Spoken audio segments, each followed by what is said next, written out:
Hi there.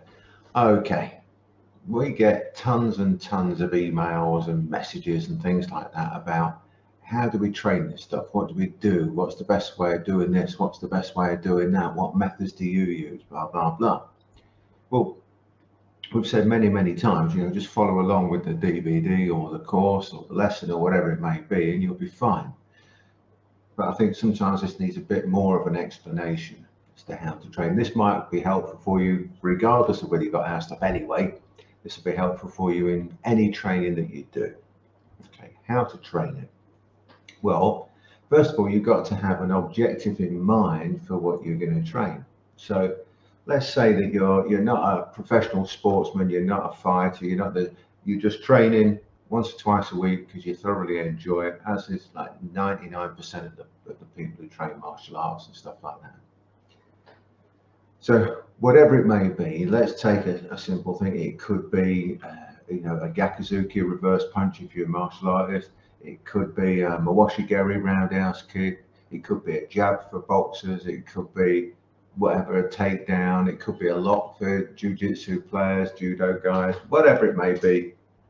Self-defense purposes, it might just be practicing a big overhand right. Whatever it is, okay, you've got to have an objective in mind with what you're going to do in that particular training session. So let's assume that you only got an hour or two a week that you can spare for your training, and it's important to you. It might be for self-defense purposes, whatever, but it's important to you. So you want to get the most out of that training time that you can. So to me, the training time is all about learning and developing and enhancing your skills. So let's assume for one moment that you're going to take this one technique for this one particular training session that you're going to work on. So what we recommend is that you video yourself whilst you're doing it. Okay, almost everybody's got a smartphone these days, so there's no excuse not to be able to do it. You just set the phone up and start recording. Because however you feel you're doing something, sometimes it feels good, but when you actually watch the video of yourself, sometimes it looks pretty bad. And sometimes that feel gives you a false impression, if you like, as to what you're actually doing. But the video doesn't lie. If you've got a training partner, even better, because you can see on the video the reactions that you're getting from your training partner, especially if you're trying to get a lock or something like that. You can see the reactions on your training partner, and you can understand whether they're real or false or whatever. So you've got to have something in mind. Yeah. If you're learning from a DVD or one of our lessons or online courses, something like that, then have that there ready playing, and you can compare it to your own video, can't you? Whilst you're actually learning during your training session, you should have that video up playing, and you can watch it, replicate it, and see if you're getting a similar or even better, that'd be ideal, results. And if you're not, you can watch the video of yourself, compare it to the lesson that you've got, and see how it looks. How does it compare? Are you getting similar or even better, ideally, results than the lesson that you're going through? And this way you can monitor your own progress, can't you? Because if you're videoing yourself on day 1, on day 2, day 3, day 4, and so on, although they might be weeks apart, you can see and actually really see your progress all the way through. You can see the changes that you go through. This is why our online courses are so good, because when people do post their lessons, it's not important that I see them say, oh, do this, do that. That is important because I'm trying to help. But what's very important for people is they can see their own progression. They can see how they've developed and increased and enhanced their skills as they go along. And every time you learn a new skill, you can go back to lesson 1 and maybe incorporate that. So let's say, for example, you've learned to get better distance on your strikes. Or you can go back to when you were first doing strikes, add in power now on that better distance. adding some speed on that better distance and that better power, adding different angles, adding different entries and exits for it. And you can see how this can help you develop your training and take your skills further and further up.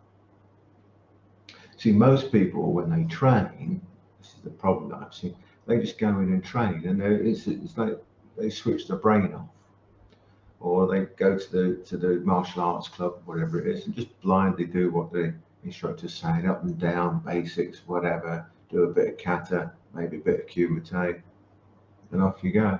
Or if you're doing jiu-jitsu, you might practice a few different techniques after you've done a warm-up, do a bit of sparring if you want to spar, and go home.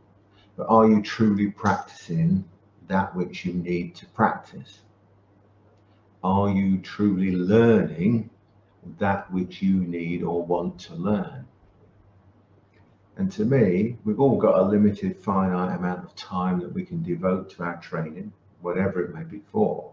Even pro fighters, they've got limited, finite time.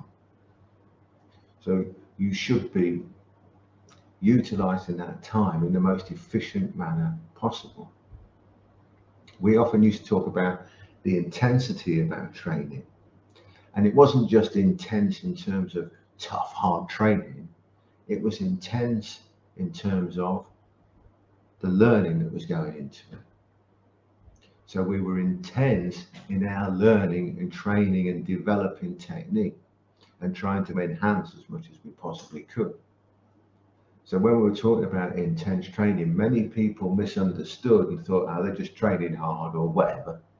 In fact, most people thought we just went in because of pressure points, but that's by the by. But when you talk about intensity, people automatically just assume you're training hard and just doing a sweat a lot session. They've got their place, of course, but you can utilize sweat a lot sessions in a learning environment. You can utilize sweat a lot sessions when you're trying to enhance your techniques, because the intensity that you put into it is what counts. You know, you can literally get, hours and hours and hours and hours worth of training condensed into an hour or so of proper, intense learning training. And you'll be amazed at how quickly you develop once you use this method of training. Now, whether you've got training on your own or with a training partner, you can work together and you can drill correctly. I've spoken many times about drilling and the intensity of proper drilling, real drilling, not the you do 10, I'll do 10, you do 10 off that side, I'll do another 10 off that side, let's swap over because you just get bored with it. Proper drilling, proper training, and you'll be amazed how quickly your skills develop. Even if you're only doing an hour or so a week, you'll be amazed at what you can achieve once you bring that intensity into your training that we've often spoken about. Anyway, I hope that helps. If you need anything further on this, let me know and we'll go into it a little bit deeper. But intensity in training is what I'm talking about, and proper training. Have that objective in mind. Be clear what you want to achieve, whether it be more speed, more power, better, whatever it is. You must be clear in what you want to achieve. And then once you know what you want to achieve, you can set the path towards achieving that, can't you? Anyway, that's enough from me. I'll see you later. Bye-bye.